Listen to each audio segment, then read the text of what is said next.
Hey guys, this is Sanchit and I welcome you all in my YouTube channel Exam Tactics। दोस्तों, आज के इस video में हम बात करने वाले हैं एक बिल्कुल अलग टॉपिक की और बिल्कुल इम्पोर्टेंट टॉपिक की। हम बात करने वाले हैं आज सुपर टेट की, या जैसे हम बोलें शिक्षक पात्रता परीक्षा। अगर आप यूपी गवर्नमेंट के स्कूल्स में प्राइमरी टीचर बनना चाहते हैं तो आपको एक ये रिटन एग्जामिनेशन होता है जो क्वालिफाई करना होता है, और जिसकी 60% वेटेज होती है मार्क्स की, जिससे आपकी मेरिट बनाई जाती है। तो कई लोगों की क्वेरी भी आ रही थी मेरे पास, मैसेज भी आए मेरे कुछ दोस्त या मेरे जूनियर्स के कि आपने एग्ज़ाम निकाला हुआ है तो आपने क्या अप्रोच रखी थी इस एग्ज़ाम को निकालने के लिए, या फिर आपको जो एग्ज़ाम देने के बाद समझ में आया कि ये चीज़ें और अच्छे कैसे कर सकते हैं। तो इन चीज़ों पे ही हम आज बात करने वाले हैं और देखने वाले हैं कि अपनी तैयारी को हम किस डायरेक्शन में करें, कैसे करें, क्या-क्या गलतियाँ होती हैं जिनसे हमें बचना है, ठीक है? और मेरे क्या एक्सपीरियंसेस रहे हैं, वो मैं आपके सामने शेयर करने की कोशिश करूँगा और उनके थ्रू मैं आपको कुछ चीज़ें समझाने की कोशिश करूँगा। तो इस वीडियो में ये वीडियो हो सकता है थोड़ी लंबी हो जाए, 30-40 मिनट तक जा सकती है क्योंकि बहुत इंपॉर्टेंट टॉपिक है, तो मैंने एक-एक पॉइंट कवर करने की कोशिश की है। तो अगर मैं बात करूँ, मैंने अपने जो स्ट्रैटेजीज़ थी या मैंने जो चीज़ें ऑब्ज़र्व की हैं, उन्हें पॉइंट वाइज़ इस वीडियो में मैं डिस्कस करूँगा। एक-एक पॉइंट करके मैंने आपको दिया हुआ है और मैं एक-एक पॉइंट आपको एक्सप्लेन करूँगा साथ में कि इस चीज़ का मतलब क्या है मेरे कहने का। तो बिना टाइम वेस्ट किए हुए मैं वीडियो शुरू करता हूँ और बताता हूँ आपके दिमाग में पहली चीज़ क्या होनी चाहिए। ये रही आपकी पहली चीज़, बिलीव इन योरसेल्फ।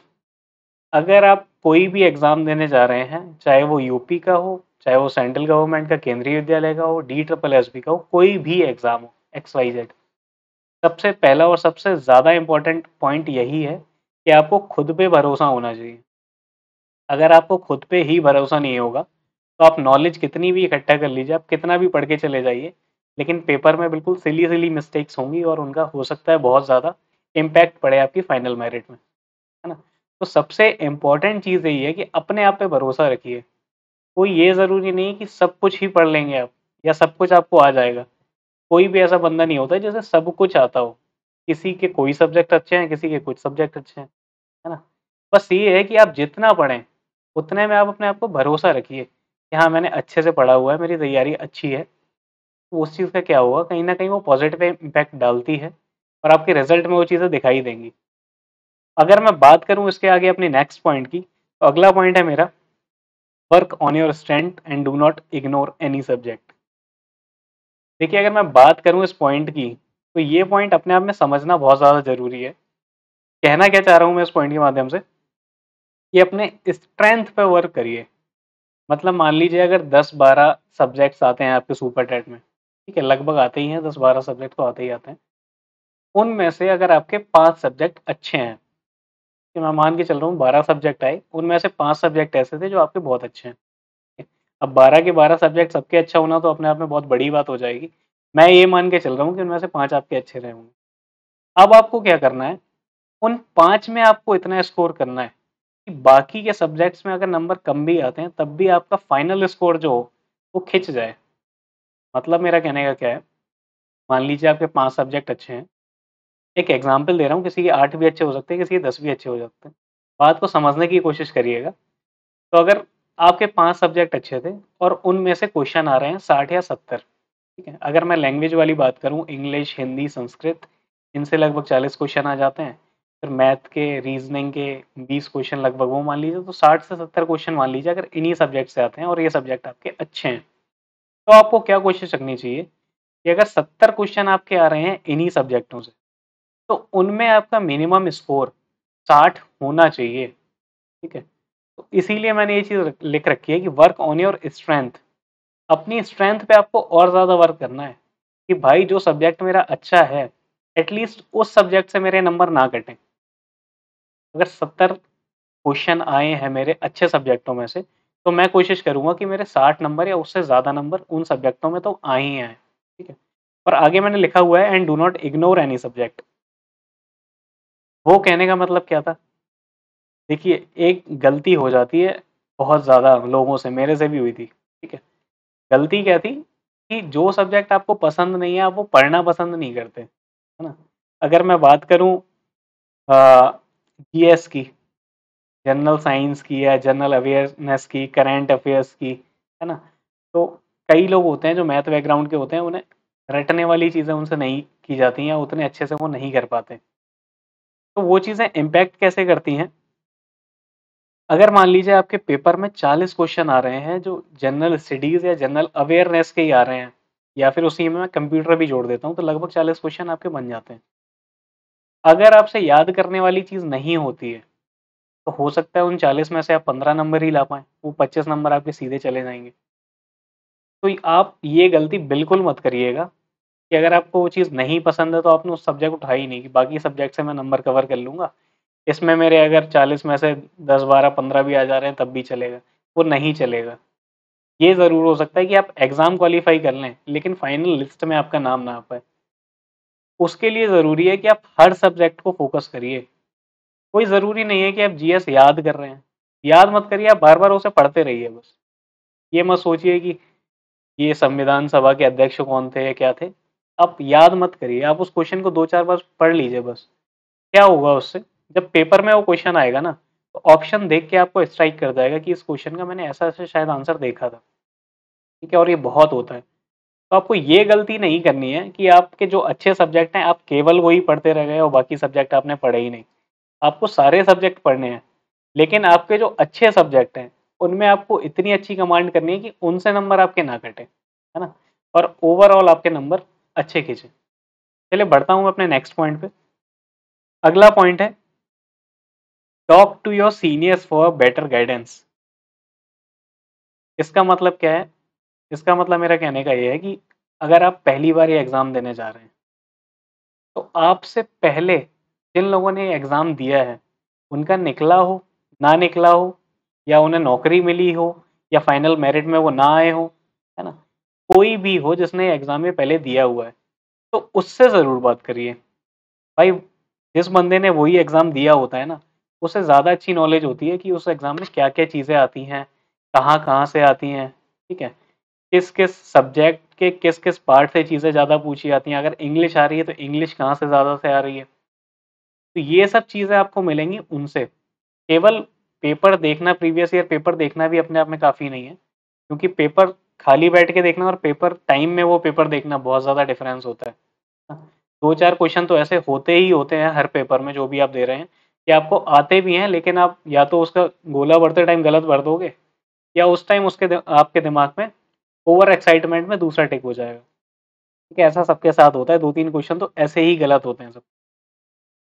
इन चीज़ों से कैसे बचना है आपको? आप जो आपके सीनियर्स हैं, या आपके दोस्त भी हो सकते हैं, कोई भी हो सकता है जिसने पहले वो एग्ज़ाम दिया हुआ हो, उससे एक बार बात ज़रूर करिए कि भाई, ये चीज़ अगर मैं मैथ पढ़ रहा हूँ तो मैथ में कौन से टॉपिक ज़्यादा आते हैं, या पैटर्न क्या होता है क्वेश्चन को पूछने का, और अगर जीएस आई थी तो जीएस में करंट अफेयर में कौन से टॉपिक से ज़्यादा क्वेश्चंस आए थे, है ना?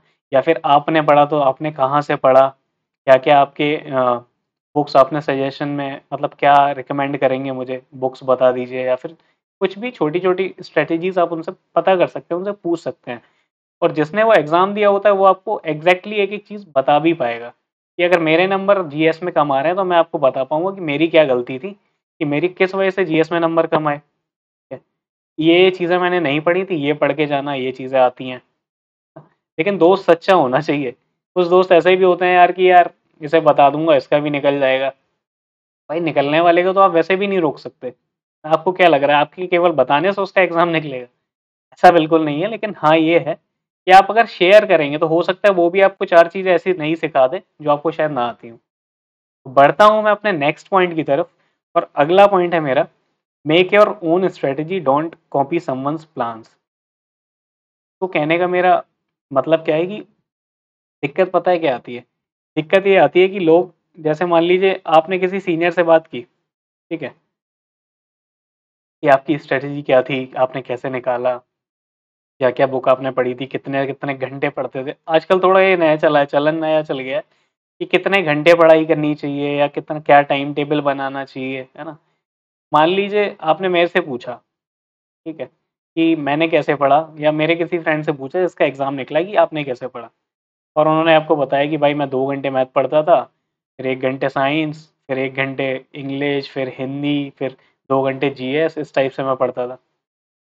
अब आपको एक चीज़ समझनी पड़ेगी, यार ये तो ज़रूरी नहीं है ना कि आप जिनसे पूछ रहे हैं, उनका भी वही सब्जेक्ट अच्छा हो या वही सब्जेक्ट वीक हो जो आपका है ना? ये कोई ज़रूरी बात तो है नहीं। सबके कुछ-कुछ अलग पॉज़िटिव सब्जेक्ट्स, मतलब जिसमें उन्हें बहुत अच्छी पकड़ है, सबके सब्जेक्ट्स अलग-अलग होते हैं। मान लो मुझे रीज़निंग अच्छी आती है, मुझे मैथ अच्छी आती है, तो मैं उन सब्जेक्टों में थोड़ा कम टाइम दे रहा हूँगा। अब आप क्या करोगे? आपकी मैथ अच्छी नहीं है, लेकिन फिर भी आप मेरी स्ट्रैटेजी फ़ॉलो कर रहे हो कि हाँ, ये बंदा 1 घंटा देता था मैथ में, तो मैं भी 1 घंटे ही दूँगा। भले ही आपको उस सब्जेक्ट में 2 घंटे देने की ज़रूरत थी क्योंकि आपका वीक था। लेकिन आपने किया क्या? आपने दूसरे की स्ट्रैटेजी कॉपी कर ली कि हाँ, ये ऐसे पढ़ते तो मैं भी ऐसे ही पढ़ूँगा और मेरा भी हो जाएगा। आपको ये चीज़ समझनी पड़ेगी कि आपकी ज़रूरतें क्या-क्या हैं। क्या आपको सही में उस सब्जेक्ट में दिक्कत है या नहीं है? और अगर दिक्कत है, ज़्यादा टाइम दीजिए उस सब्जेक्ट में, है ना? और एक चीज़ मैं आपको और बोलूँगा, जैसे बात आती है केवल एक सब्जेक्ट की, वो है मैथ्स, जो सबसे ज़्यादा बदनाम रहता है। कई बच्चे ऐसे होते हैं जो आर्ट साइड के होते हैं, उनकी मैथ अच्छी नहीं होती। तो मैं आपसे ये ज़रूर कहूँगा, आप ये मत सोचिए कि बिना मैथ के भी आपके पेपर निकल जाएगा, और अगर निकल भी गया ना तो बहुत अच्छे नंबर नहीं आएँगे। तो आपको चीज़ें तो सारी ही पढ़नी पड़ेंगी। लेकिन मैं ये भी नहीं कहूँगा आपकी मैथ अच्छी नहीं है और आप मैथ को 3-3 घंटे अब देना शुरू किया है आपने। भाई जो चीज़ आपकी क्लास फर्स्ट से लेके क्लास 12th तक अच्छी नहीं हो पाई, वो आपको क्या लग रहा है आपके एग्ज़ाम से 1-2 महीने पहले अच्छी हो जाएगी? जो सब्जेक्ट वीक है तो यार वो वीक ही रहेगा। अब एग्ज़ाम के 1 डेढ़ महीने पहले पढ़ के आप उसे स्ट्रॉन्ग थोड़ी बना लेंगे। तो आपको ये चीज़ थोड़ा प्रैक्टिकली समझनी पड़ेगी। लेकिन हाँ, उस सब्जेक्ट को आप बिल्कुल छोड़ भी नहीं सकते। अगर मैथ से 20 क्वेश्चन आ रहे हैं, तो आप ये तो मान के चलिए कि 20 में से आप 10 क्वेश्चन करेंगे। अगर वीक है तब भी, जिसकी अच्छी है वो तो 18, 19, 20 भी करेगा। लेकिन आप ऑन एन एवरेज 10 क्वेश्चन तो करेंगे ही करेंगे, है ना? इस हिसाब से आपको चीज़ें करनी है, सब्जेक्ट कोई भी नहीं छोड़ना है, पढ़ना सब कुछ है, और अपने सीनियर से गाइडेंस भी लेना है, लेकिन स्ट्रैटेजी आपको बिल्कुल कॉपी और पेस्ट नहीं कर देनी है, कि जैसे वो कर रहे थे वैसे ही मैं करने लगा। अपनी खुद की स्ट्रैटेजीज़ बनाइए, अपने हिसाब से। बढ़ते हैं नेक्स्ट पॉइंट की तरफ। ये पॉइंट मैंने लिखा हुआ है, if you are weak in few subjects and you need a better knowledge in that, then join any relevant coaching centre और follow a appropriate YouTube channel. देखिए, इंग्लिश इंग्लिश में गलती हो सकती है, मैं ये नहीं बोल रहा कि इंग्लिश सही है, बाद में कोई मज़े मत लेने लगना। देखिए, मेरा कहने का मतलब ये है कि मान लीजिए आप किसी सब्जेक्ट में वीक हैं, या फिर जो 10-12 सब्जेक्ट आने हैं उनमें से आपके 4-5 वीक हैं, जो आपको समझ में ही नहीं आ रहा है कि मैं पढ़ूँ कहाँ से या क्या पढ़ूँ, क्या पेपर में आता है। मैं बिल्कुल, मुझे बेसिक नॉलेज भी नहीं है, या बिल्कुल है तो बच्चों वाली नॉलेज है और उस टाइप के क्वेश्चन पेपर में नहीं आने। अगर आपको लग रहा है कि आपको वाक़ई किसी गाइडेंस की ज़रूरत है या किसी कोचिंग की ज़रूरत है, कि आप वहाँ जाएँगे, वहाँ से वो चीज़ें आप सीख सकते हैं, तो बिल्कुल जाइए। बिल्कुल आप जॉइन करिए कोचिंग, ठीक है? और अगर आपको लग रहा है कि हाँ, ये चीज़ें हैं, जो यूट्यूब में भी देखिए बहुत सारे रिसोर्सेज़, हर कोचिंग वाले भी यूट्यूब में भी पढ़ा रहे हैं, जो फ्री में आपको वीडियो मिल जाती हैं। लेकिन लोगों के दिमाग में क्या हो गया है कि हम जब तक पैसे नहीं देंगे तब तक हमें कंटेंट अच्छा नहीं मिलेगा। थोड़ा ये माइंडसेट भी हो रखा है। कोई कितना भी अच्छा आपको फ्री में पढ़ा रहा हो यूट्यूब में, आप उसे उतनी वैल्यू नहीं देते। अगर वही बंदा सेम चीज़ आपको एक पेड कोर्स में पढ़ा रहा है, जिसकी फीस मान लीजिए 1500, 2000, 3000 जितनी भी होगी, आपको लगेगा हाँ यार 3000 मैं दे रहा हूँ तभी मुझे कुछ मिलेगा ढंग का। यूट्यूब में फ्री में कोई क्यों पढ़ाएगा? आपको ये लगता है, और बहुत लोगों की सोच ऐसी है। इस चीज़ को आपको बदलना पड़ेगा। अगर आपको लग रहा है कि वाक़ई आप किसी कोचिंग में जाके चीज़ें सीख सकते हैं, तो कोचिंग जॉइन करिए, और जल्दी से जल्दी करिए, कि एग्ज़ाम से 1 महीना पहले लगभग आपकी कोचिंग खत्म हो जाए, क्योंकि लास्ट का 1 महीना जब आप खुद से प्रैक्टिस करेंगे ना, वो ही आपके नंबर इम्प्रूव करा पाएगा, ठीक है? सेल्फ स्टडी हमेशा कम टाइम में ज़्यादा चीज़ें सीखने को मिल जाती हैं उससे। और अगर आपको लग रहा है कि यूट्यूब में कोई चैनल है अच्छा, जहाँ से आप कंटेंट पढ़ सकते हैं, सीख सकते हैं, तो यूट्यूब से पढ़ लीजिए, कोई दिक्कत नहीं है। बढ़ता हूँ अपने नेक्स्ट पॉइंट की तरफ। देखिए, नेक्स्ट पॉइंट है मेरा ये, do not follow the crowd, just know your worth.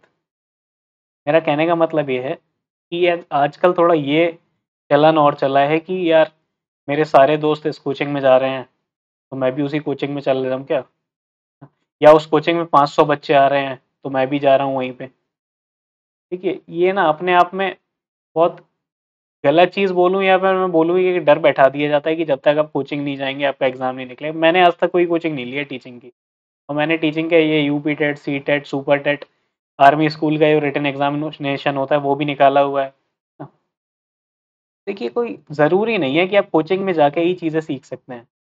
आपको पता होना चाहिए कि आपके लिए इम्पोर्टेंट क्या है या आपके लिए ज़रूरी क्या है। अगर आपको लग रहा है कि वो चीज़ ज़रूरी है, तो ज़रूर करिए। केवल देखा-देखी मत करिए कि मेरे सारे दोस्त जा रहे हैं तो मैं भी जा रहा हूँ, है ना? और दिक्कत सबसे बड़ी क्या आती है, जैसे मान लीजिए आपके एरिया में कोई कोचिंग है, उसमें 1000 बच्चे आते हैं केवल सुपर टेट के।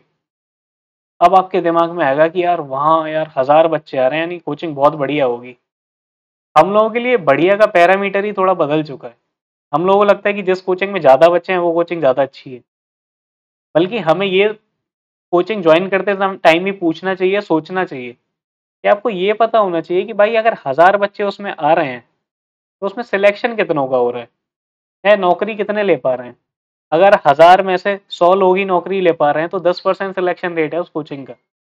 जैसे आप ये सोच के ज्वाइन कर रहे हैं कि यार बहुत बच्चे आ रहे हैं, कोचिंग बहुत बढ़िया होगी। उस कोचिंग से भी 900 बच्चे हैं जो नहीं ले पा रहे हैं नौकरी। उसका क्रेडिट कौन लेगा? देखिए, टीचर्स डे है आज, तो मैं ये चीज़ बोलना चाहूँगा कि टीचर की कभी भी गलती नहीं होती है, ऐसा बोला जाता है, ठीक है? बल्कि देखा जाए तो टीचर की ही गलती होती है। आपने पढ़ा भी होगा साइकोलॉजी में, एज़ अ टीचर अगर आप फेल हो रहे हैं, तो बाकी चीज़ें वर्क करेंगी ही नहीं, ठीक? और अगर बच्चा कोई आपकी क्लास में नहीं पढ़ रहा है, तो आपकी टीचिंग में ही कोई दिक्कत है, बच्चे में दिक्कत नहीं है। साइकोलॉजी में आपने पढ़ा होगा और ये बात बिल्कुल ठीक भी है, ठीक है? तो ये आपको ध्यान रखना है कि बाकी लोग क्या कर रहे हैं, कैसे कर रहे हैं, क्यों कर रहे हैं, आपको उससे मतलब नहीं होना चाहिए। आपको ये पता होना चाहिए कि आपके लिए क्या ज़रूरी है, आपको वो चीज़ कैसे करनी है, ठीक है? उम्मीद करता हूँ ये चीज़ भी आपको थोड़ी बहुत क्लियर हुई होगी। चलिए बढ़ते हैं अपने नेक्स्ट पॉइंट की तरफ। अगला पॉइंट है मेरा, avoid distraction and do not follow some nonsense YouTube channels. देखिए, मैंने नॉनसेंस यूट्यूब चैनल्स इसलिए लिखा है कि मैंने स्पेसिफिक किसी चैनल के बारे में कुछ नहीं बोलना चाहता हूँ और मैं कुछ बोलूँगा भी नहीं, क्योंकि मैं कौन होता हूँ किसी के बारे में कुछ बोलने वाला। लेकिन आपको ये चीज़ देखनी पड़ेगी कि यूट्यूब पे ना फालतू के चैनल्स बहुत मिलेंगे आपको, जो बेमतलब में चीज़ें डाले जा रहे हैं। उन चीज़ का कोई लेना-देना नहीं है, किसी भी चीज़ से। लेकिन उन्हें पता है कि आप डरे हुए बैठे हैं कि आपका एग्ज़ाम है, आपको डर लग रहा है कि यार पेपर होगा, कब होगा, कैसे होगा? ऐसा ना हो जाए कि अगले 1 महीने में ही पेपर हो जाए, 3 महीने बाद तो नहीं होगा। या ऐसा नहीं होगा कि इलेक्शन आ रहे हैं तो हो सकता है अगले साल ही हो।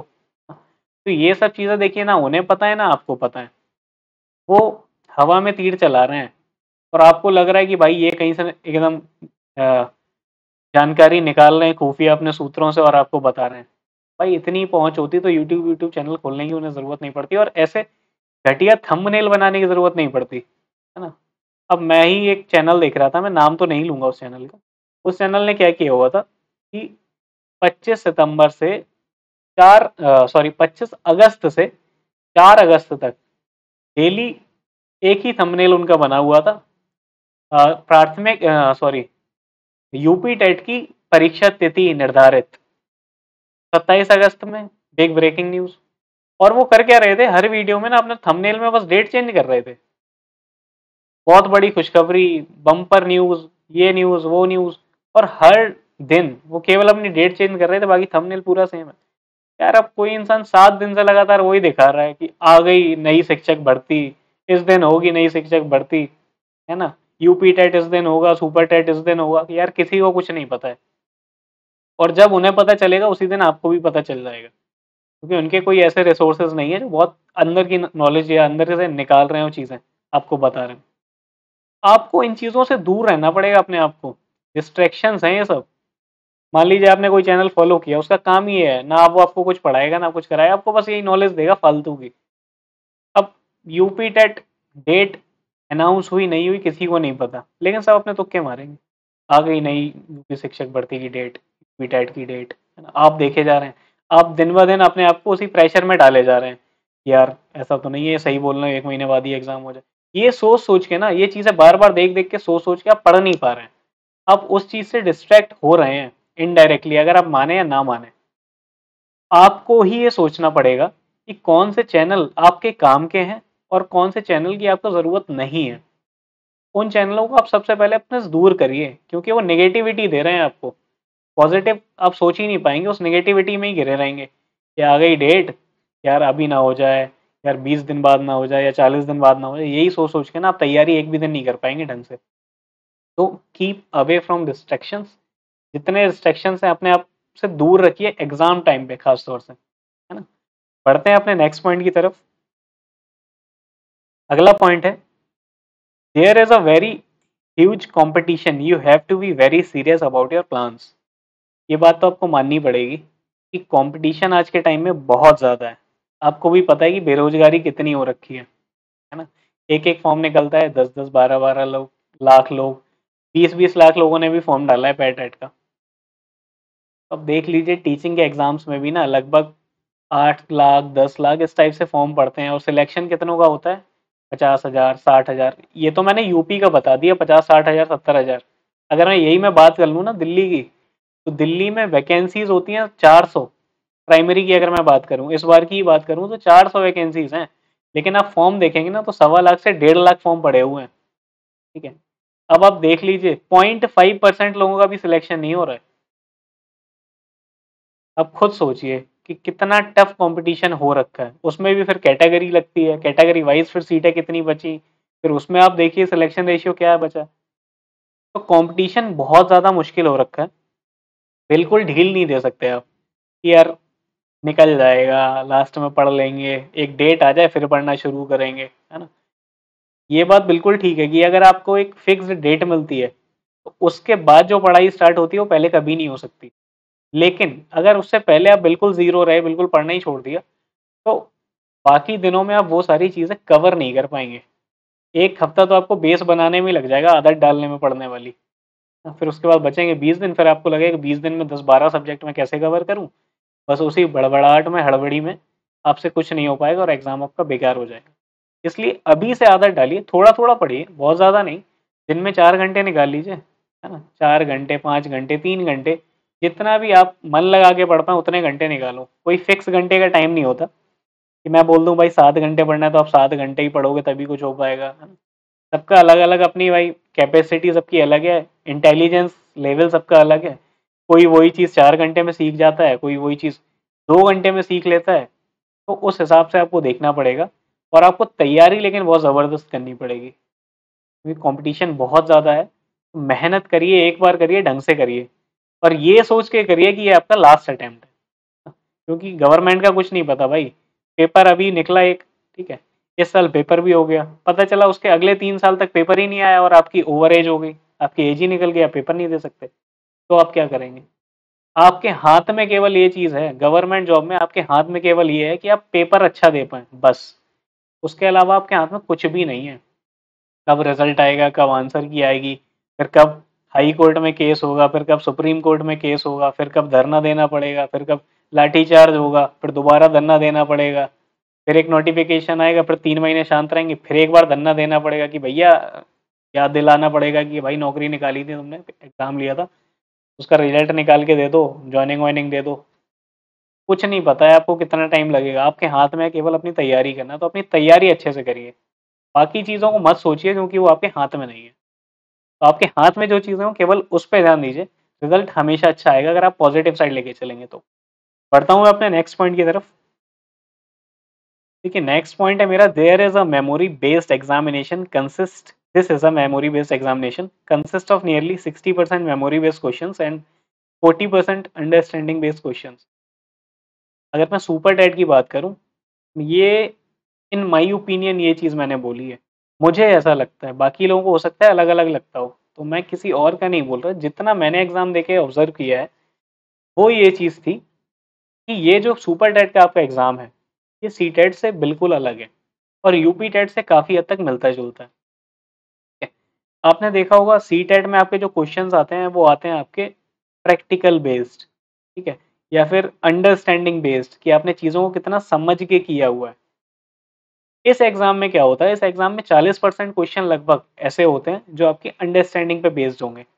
अब मैथ्स है, मैथ्स आप याद थोड़ी कर सकते हो, तो आप अंडरस्टैंडिंग है आपकी तो आप कर पाएंगे। सेम ऐसे ही रीजनिंग का है, सेम ऐसे ही हिंदी के कुछ क्वेश्चंस का ऐसे रस छंद अलंकार वाले क्वेश्चन है, तो आपको क्या लग रहा है आप जिस वर्ड का याद करके जाएंगे उसी का अलंकार पूछेगा आपसे। जब तक आपको अलंकार की समझ नहीं होगी तो आप वो क्वेश्चन भी नहीं कर पाएंगे। तो लगभग 40% क्वेश्चंस इस पेपर में ऐसे आते हैं जो आपकी अंडरस्टैंडिंग पे बेस्ड होते हैं कि आपको चीज़ें कितनी क्लियर हैं, आपने कितना समझ के चीज़ें की हुई हैं, ठीक है।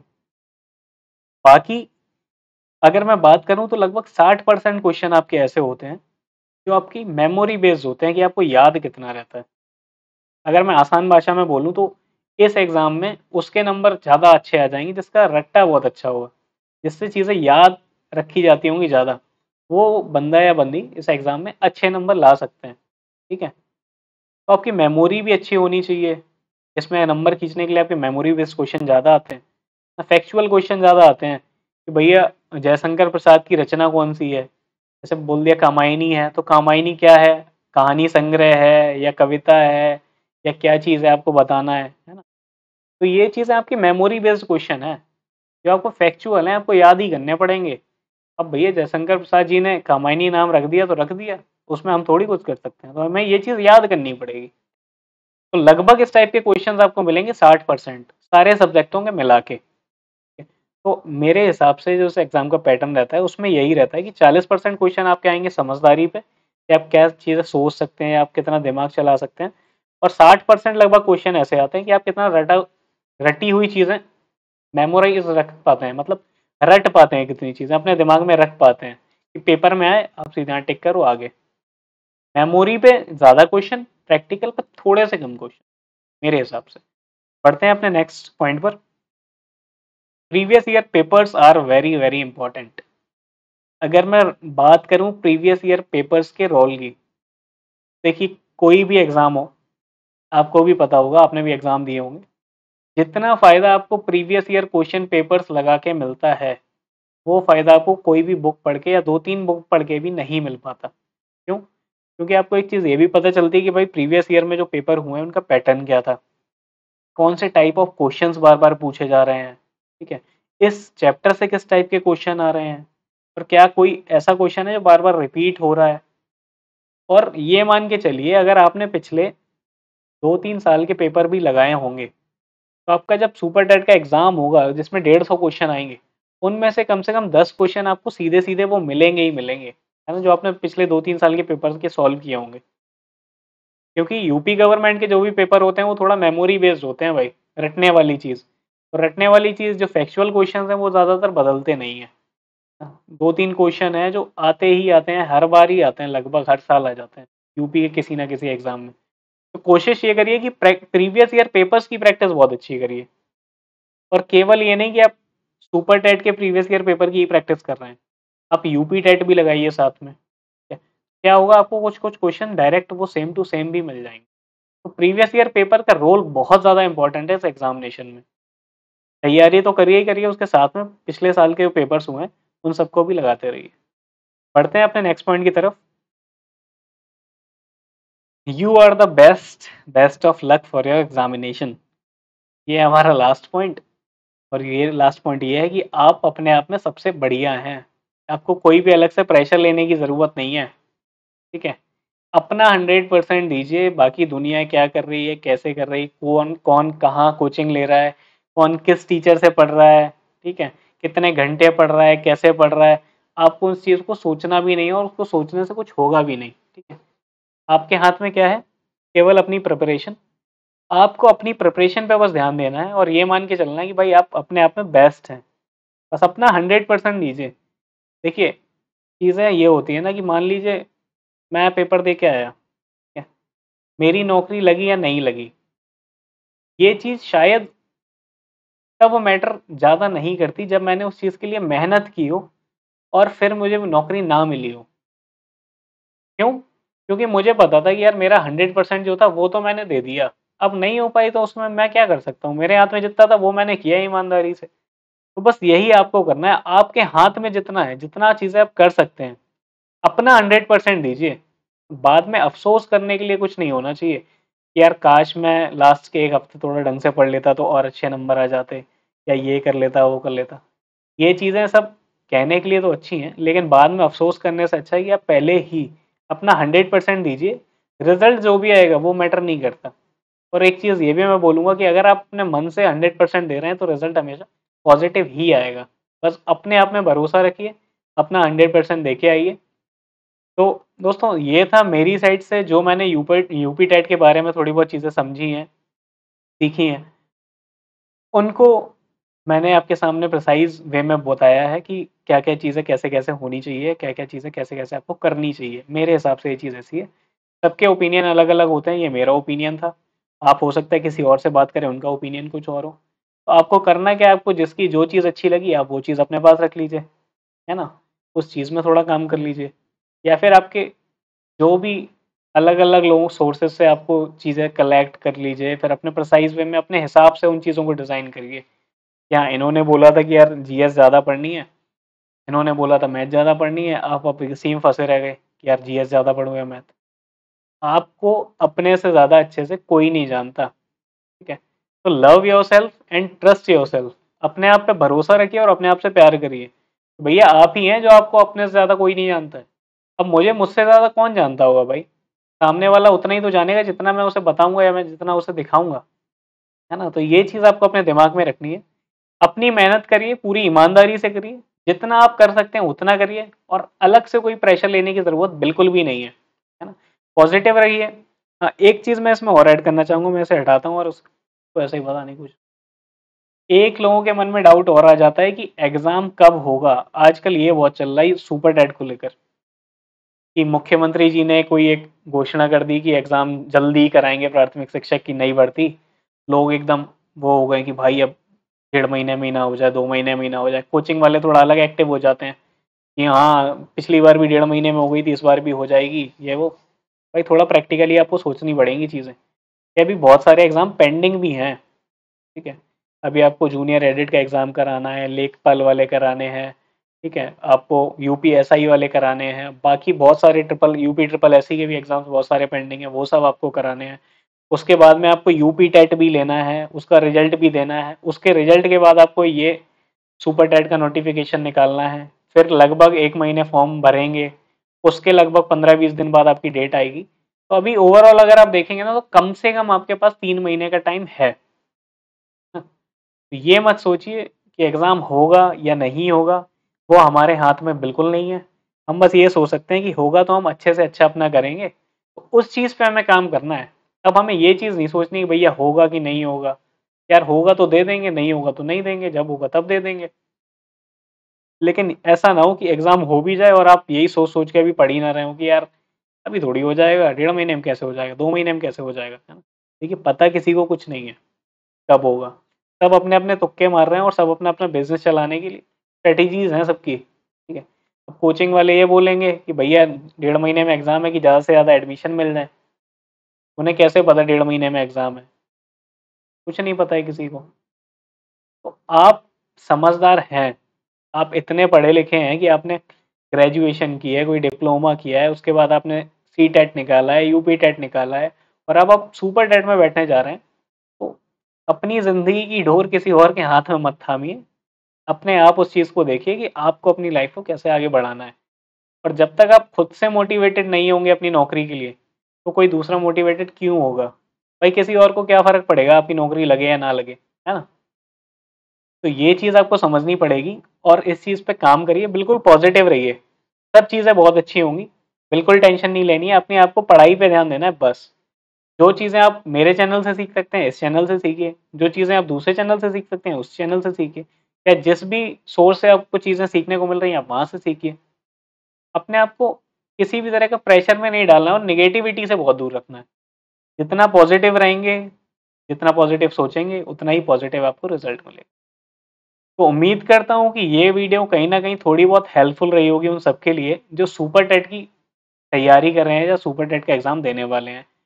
तो अगर आपके इस वीडियो के रिगार्डिंग कुछ क्वेरीज़ हैं, क्वेश्चन्स हैं, तो कमेंट सेक्शन पे कमेंट करके ज़रूर बताइएगा कि आपको ये वीडियो कैसी लगी? पसंद आई या क्या चीज़ आपको नहीं पसंद आई या क्या चीज़ आपको ज़्यादा पसंद आई? तो एक बार कोशिश करिए कि ये चीज़ आप मुझे कमेंट सेक्शन में कमेंट करके ज़रूर बताएँ। बाकी अगर आपको किसी और चीज़ पे वीडियो चाहिए तो आप हमें सजेशन दे सकते हैं कि यार चैप्टर वाइज़ कैसे मतलब सब्जेक्ट वाइज़ कैसे पढ़ाई करनी है सुपर टेट की? सुपर टेट की मैं मैथ कैसे पढूँ या हिंदी कैसे पढूँ या इंग्लिश की क्या स्ट्रैटेजीज़ होनी चाहिए? आप बोलेंगे तो मैं उनके ऊपर भी वीडियोज़ आपको दे दूँगा। दोस्तों मिलते हैं आपसे नेक्स्ट वीडियो में किसी और इन्फॉर्मेशन के साथ। तब तक अपना ध्यान रखिए, ख्याल रखिए। बाय बाय, टेक केयर, जय हिंद।